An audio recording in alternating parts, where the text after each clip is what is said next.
So I'm recording this, and again, just to add this to the library. So I'll just mention again. You guys already know this, but the idea is we meet every day, Monday through Friday, just for a few minutes a day. The cool thing about positive or self-directed neuroplasticity is that it really doesn't take that much. It just takes a degree of repetition and continuity to be able to stimulate those same neural networks. And so that's what this is ultimately all about. And one of the laws, if you will, of neuroplasticity is that when neurons stop firing together, right? So we have these neural networks that give us the subjective experience of everything from, when we're eating food and we're finding pleasure or joy in it, it's because there's certain collections of neurons in our brain that are firing and communicating with each other. And that gives us the subjective sensory experience of, oh, wow, this is what it's like to be me having this pleasurable experience. The same goes for the inverse, though, too, right? When I experience depression or intense sadness or ruminations, it's because these neural networks are all being activated. And the more we activate them, the better they get at firing. So one of the things that we want to do when we talk about self-directed neuroplasticity is we want to engage in specific activities that allows certain neural networks to stop firing together, right? So that would be the ruminations, or cultivating the ability or the skillfulness on a biological level to have these neural networks to begin to unwire because we're just not using them as much, right? So that would be one of the antidotes to anxiety and depression is that we can learn how to navigate our mind to a different place so that we don't keep falling into that same rut of negativity. So the mantra for today is neurons that stop firing together will eventually unwire. And it's Monday, so we're going to do Mindfulness Monday. And just a quick definition of, what is mindfulness? I've been doing this for, many, many years now. And I oftentimes hear people have these ideas of what mindfulness practice or meditation practice is. And so I just want to be really specific about what it means to me. And so there's an element of this active awareness, right? We're not just stumbling into something. We are intentionally, those of us on this call, we're going to do something together right now that stimulates a sense of an active awareness, where we choose to pay attention to something of our choosing, right? We're not just allowing our mind or circumstance or our environment to inundate us with, thoughts or emotions or things like that. That's going to happen anyway, but we're going to choose where we want to direct this attention of ours. And that is something that we can cultivate, right? That's a skill that we can learn. And the key is to learn how to do it in the present moment, right? So if you think about it, so much of anxiety and depression has to do with worrying about the future or, thinking about the past and feeling sad about it. And we're doing everything but actually be present to what's here right in front of us right now. And there's a beauty and a simplicity to that kind of, momentary awareness. And the hardest part that I've found about mindfulness practice is the without judgment part, right? So our brain is a story-making machine. So we think of something or we notice certain thoughts and it spins a narrative. And mindfulness is really about realizing that this is all happening, so the awareness, and we're choosing to focus on the fact that, oh, I'm having thoughts or I'm having emotions, and then to be able to hang with that experience in the present moment without wanting it to go away, without labeling it as bad or good, or just to be able to just be with what is in any given moment. So easier said than done. So it's super simple, but it's actually pretty hard to do. Just some reminders what mindfulness is not. It's not about avoidance or escapism, right? We're not trying to suppress or avoid any difficult emotions. We're not trying to ignore any hurts or past traumas that we've had, right? Or the idea is to be able to be with those experiences without letting them completely dominate our subjective experience. And it most certainly is not about emptying the mind of thoughts. It's actually impossible to do. Our mind just thinks tens of thousands of thoughts a day. And so over the next few minutes, I'm just going to guide you guys in a meditation. And the idea is to see if you can really just drop into a place where you are steering your attention towards your breath.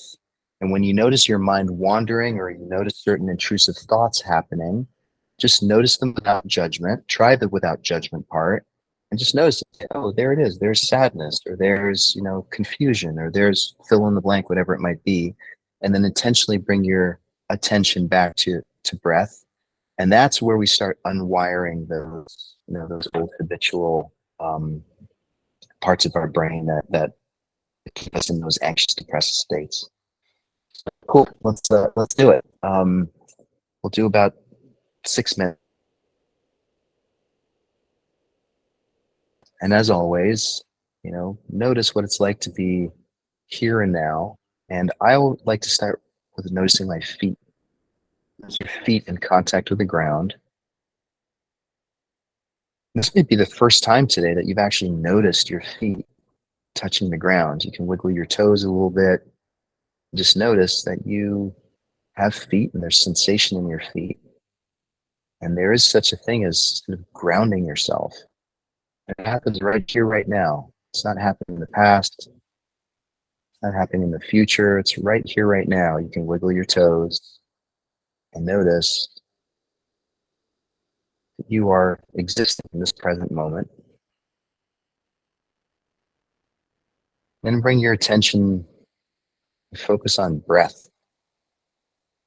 The cool thing about breath is that it's one of the few, if not only, bodily functions that happens on its own as we breathe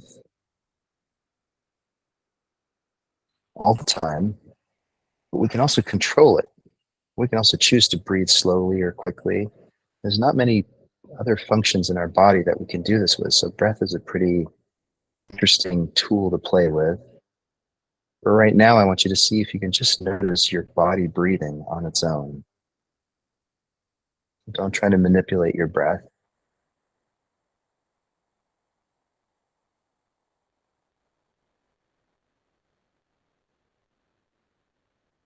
And I like to look for the telltale signs that my body is breathing.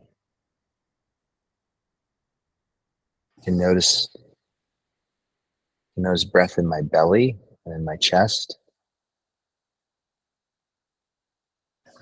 my shoulders and my upper back of my rib cage. You feel air passing through my throat, in and out of my nostrils.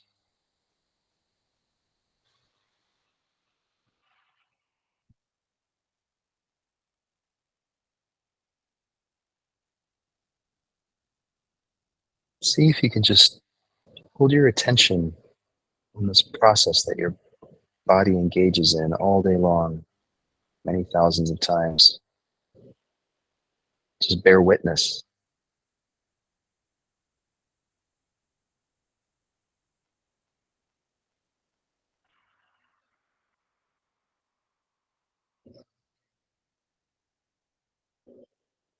It's an incredibly simple thing to do, and yet it's also really difficult because you've probably noticed already that your mind is wanting to bounce all over the place. And usually our mind wants to travel into the future or travel into the past. And when you notice that, see if you can just let that go. Bring your attention back to this present moment. You're just sitting, feet flat on the ground, just observing this body of yours doing this thing called breathing. It's super simple.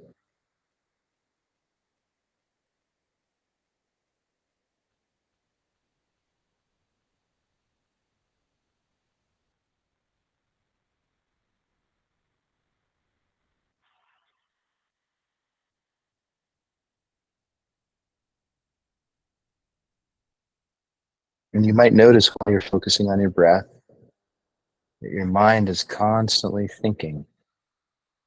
It's okay, it's totally normal. The question is, can you just allow your mind to think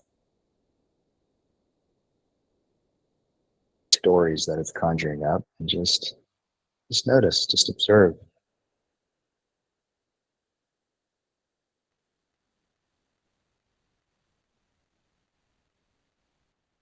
lungs breathe, our heart pumps blood, our brain thinks, feels. There's something about this thing called awareness that allows us to bear witness to all of it.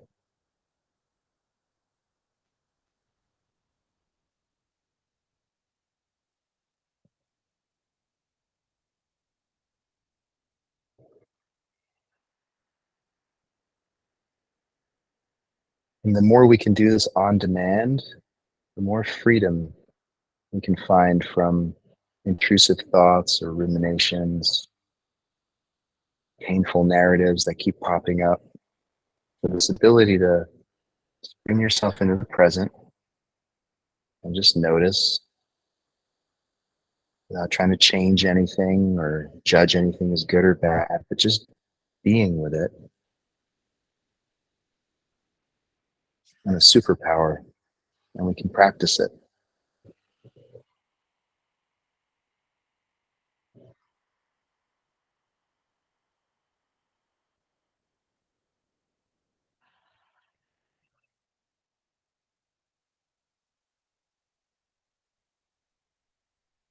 And now go ahead and take an intentional deep inhale, fill up your lungs, and notice how your rib cage and belly expands, and exhale all the way. Go ahead and do an intentional inhale. Now go ahead and open your eyes, and on this exhale, notice what it's like to exhale, and also add in this sense of sight and how that changes your perception of the present moment. I always like to remember that, when I open my eyes, things really change dramatically for me. But I can notice in the background that there's another part of me that's been activated that's just kind of sitting there and just watching or observing. And it usually feels calmer. There's a sense of freedom. So this is like a really basic mindfulness practice. Can't think of you can do this as many times as you want a day. I don't think it's going to there's any harm in doing it. So that's one nice thing about it. And then another recommendation also is, especially in the beginning, if you have trouble with your mind wandering or feeling anxiety or depression, shorter is better. So more frequent but short sessions are going to be much more helpful than trying to sit down and say, okay, I'm going to try to meditate and do this for 20 minutes or 30 minutes. That can be really difficult. But I sometimes do this, 7 to 12 times a day. I'll just find myself sitting there doing this for 2 or 3 minutes. And it just kind of reminds me to come back to the present moment, and everything else is just, mental chatter, and I get to choose whether or not I go down the rabbit hole. So I hope that was helpful. Tomorrow we'll do some attention training, same time, same place. And as always, if you guys want to set something up with me, want to book a time, you can always find me at citclinics.com/Oli. And otherwise, I'll plan on seeing you tomorrow.